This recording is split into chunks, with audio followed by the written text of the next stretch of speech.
And we're back, and let me tell you, still tequila right here. Good friend of mine, Bob Melvin, does this. He makes pens. Actually, he sells pens. I love this pen. Thank you for selling me this. Actually, you gave me this pen. This is a fountain pen. I love fountain pens. Guys love fountain pens, but it retracts. I've never seen anything like it. I love it. I call it the Colorado Liberty pen. Thank you for it. Well, you're quite welcome. It's our honor. It's a workaday pen. It's a working man's pen. It's not a fancy pen. Tell me about coloradopen.com. You've got this company, and you sell really high-end pens. Yeah, the high-end pens have been around forever, but the business in the last 10 years has transitioned from a local retailer to an internet seller. That's really the best way to describe what we do. And the people who buy our pens are executives, people that want a shiny object, a nice high-performing pen, whether they write a lot or they want it to look like they write a lot. But it's a segment that we saw in the late 90s when I was consulting that looked like it would definitely gravitate towards a remote purchase. And because the customer is such a high-end customer. That's right. I'm a high-end customer. Well, we invited you into the club. Yeah, I got a free one. That's how high-end I am. All right, talk to me a little bit about this. You founded this company in the late 1990s. There was a whole bunch of stores. They went under. You bought the remains. What was the plan? What was the vision when you decided in 1990 whatever to sell these things directly? It's another small business idea. Right. Well, that's exactly it. I guess it was my dream. I started out of school in my early 20s and had an experience in building a brand from zero to $500 million. It ended up being a company called the Timberland Company. And as a little kid, I watched that. And you didn't own any of that, did you? I didn't own any of it, no. And and ironically, I saw there was a court case the other day about medical salespeople trying to sue for overtime. And it made me laugh that you could even consider that a court case. And the reason I say that is I never asked anybody how much I was supposed to work when I first started. So I did that for 5 years and got a phenomenal education, and they paid me fairly well to do that as a kid.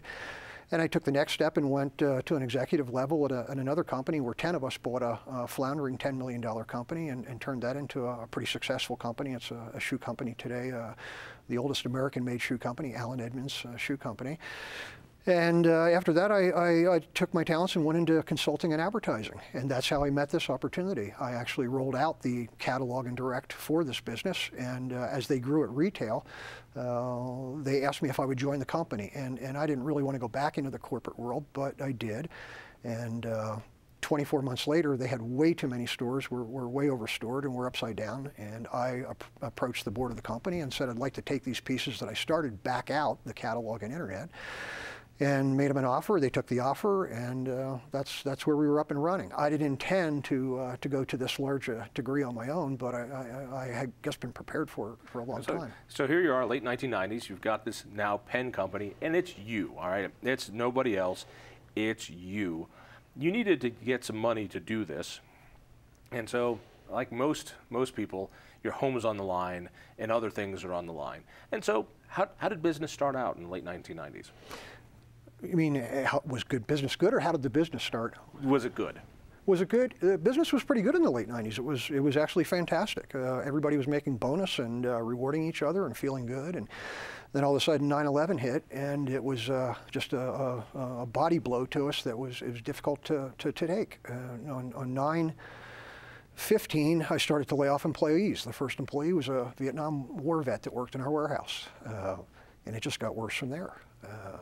Who else did you lay off? Well, we went from 18 to 11 within 2 weeks. And, wow. and then the catalog started to come back from the World Trade Center that we had sent out. We had thousands of customers in the World Trade Center. So the next month, we got that reminder every day in the mail. So every day you'd get more reminders of people who are not customers probably anymore. Who aren't alive any longer. In some cases, yeah. And after 9/11, the idea of somebody having a nice $200, $300 pen while they're laying off people in their job didn't work. That was not what you. Your sales went plummeting. Yeah, you didn't take a $300 pen into the staff reduction meeting. That just wasn't what happened. If you recall, for a couple of years, we really pulled back as consumers. We recovered. We did what we needed to do. Well, hang on. Don't just say we recovered. That's the quick answer. What was the financial situation? Well, we were bleeding red ink. I mean, we were losing a tremendous amount of money. I had two other partners that helped to fund the venture. 2 months after 9/11, they bailed and wanted their cash that they had put into the business back. So we paid them venture capital funding, paid that back over a number of years. And just for guys like me, that means your partner said, "I'm out of here." You said, "All right, I'll pay you on the installment plan. Right. I'll buy you out." Right. But you're upside down. You are in massive debt. We're massively in debt at this point in time. We had a good local bank, citywide banks that stood by us for years, and we just cut back everywhere we could. I mean, it's. I'm not here to whine, John. Well, no, I'm here. I took 3 jobs. Let me make it very clear. I'm here to pull the whining out of you. Okay. So here you are. You're an adult. You have 2 kids, right? Right. 2 growing kids. You're in a house. High school kids. Yeah, high school kids. High school kids. How bad was it? Well, it's as bad as it can get. Obviously, I wasn't going to take any salary out of the company, so we depended upon my wife's job, which pulled us through to a degree. We started not paying our mortgage. How long? Wait. How long did you go not paying yourself in this? 18 months. You went a year and a half without taking a single paycheck. Yep. House payments. Well, we were a couple of weeks from a sheriff's sale. Really? So you were about ready to have the house sold out from under you. We were informed that the sheriff was on the way. The sheriff was on the way if you didn't make your payment. Right. Health insurance. No health insurance. We kept the health insurance for the company, but we had to cut it for ourselves. So here you are, the big jefe of the company. You're the owner of the company. Your house is about ready to get foreclosed on. You haven't taken a paycheck for a year and a half. Your kids don't have health insurance. Your wife doesn't have health insurance. You don't have health insurance. Could you pay your utility bills? Yeah, American Express paid them for 18 months. Yeah. 18 months. Yeah. Did you take? But you still had weekends off, I'm assuming. Well, we had to lay so many people off that we all had to work double shifts. So for 5 years, I worked every day, straight, 7 days a week for 5 years, except Christmas. All right, so for 5 years, your one and only day off was Christmas, especially at the time when your kids are in those danger years of being a young teenager, and they need a parent there, and they need a father there as well. So you couldn't give them the time. You couldn't give them health insurance. You might have even lost the roof over their head to hold on to this business that you took out the loan on. Why didn't you just walk away? Well, that would have been admitted failure. Yeah, but people do it all the time. Just walk the away. The ramifications of walking away would have been we would have buried $1 million worth of debt to vendors. Vendors were everything from large international corporations to small $1 million companies making fine pens. That would be their problem, not your problem. 11 employees would hit the street. 11 employees would hit the street. Yep. Well, 7 of them already got laid off. You're not getting paid. You could wipe it away. It's called bankruptcy, and off you go. We ultimately did it because we saw, we knew that we could be a profitable entity. And if we were a profitable entity, we could contribute to ourselves, to the community, How'd your to wife the employees. Put up with this? And you've got an incredible wife. But well, good God, you're not that much of a gem. I got to tell you, I've known you for a while. You're not worth it. That's the $64,000 question. She worked as hard as I did. She took care of the kids, and she did everything she possibly could do to support the company. She was working for a green card, wasn't she? That's the only reason she stuck around. Yeah, it's a mystery. I don't know, but it's the American dream, John, and it was what I was prepared to do. And everything was. 5 years is a long time to go without a day off. How long did you go without insurance? I think about 3 years. 3 years without maybe. insurance. Yeah. You know, that's how did you pull it out? I mean, what changed? Was it just that the economy turned around? We right-sized the company from an expense standpoint so that we could make money at the revenue that we were doing. I mean, there was absolutely no doubt in our mind the banking relationships we had, they told us where we had to be, and we had to be profitable. So you size the operation to be profitable, and you take whatever personal sacrifice that you have to take. I mean, that's what we did. So we very slowly pulled it out, and we were doing fantastic. We were doing great up until about 2007 and a half. And then what happened? Well, there was an election, and since then, you know, we've just been slapped constantly from Washington on expenses that we can't really control. I mean, we have federal mandates for, we're a credit card processor. We process millions of dollars worth of credit cards a year. In 1 year, we had a $30,000 expense to upgrade our credit card processing system to make it more secure. It wasn't any more secure when we got done spending the $30,000 than before, but it was a mandate that we had to follow. The TARP bill threw into it a massive change in COBRA insurance that increased my expenses 50% for COBRA if I left an employee go. Now understand the situation that you're in. Your government does this to you. You have to let an employee go.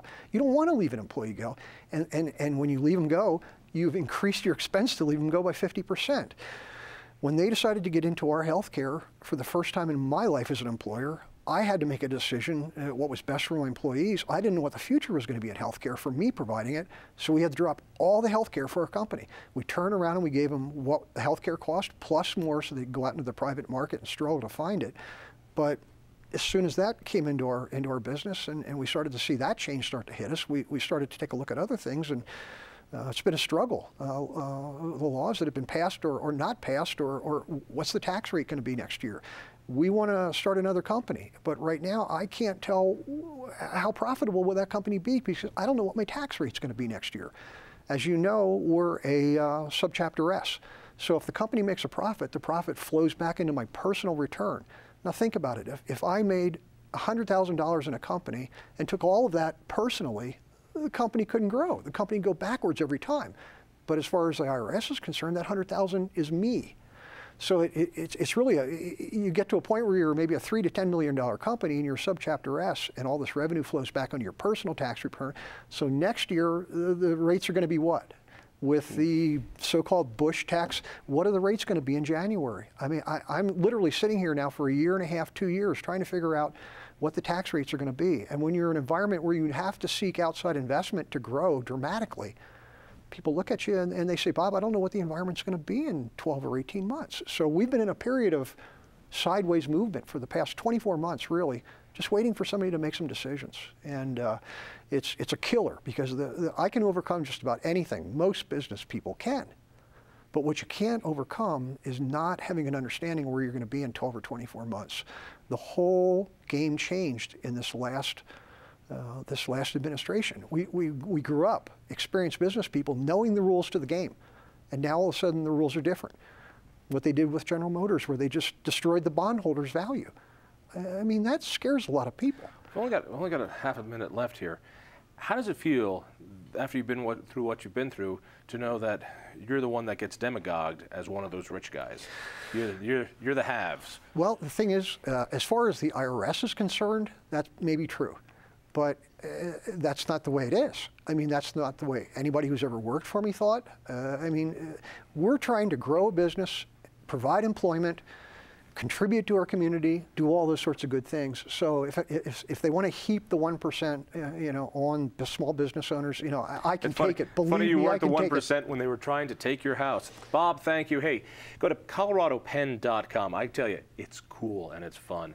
Check out the Independence Institute, independenceinstitute.org. Listen for me on KHOW Radio. Tell a friend. We'll see you next week.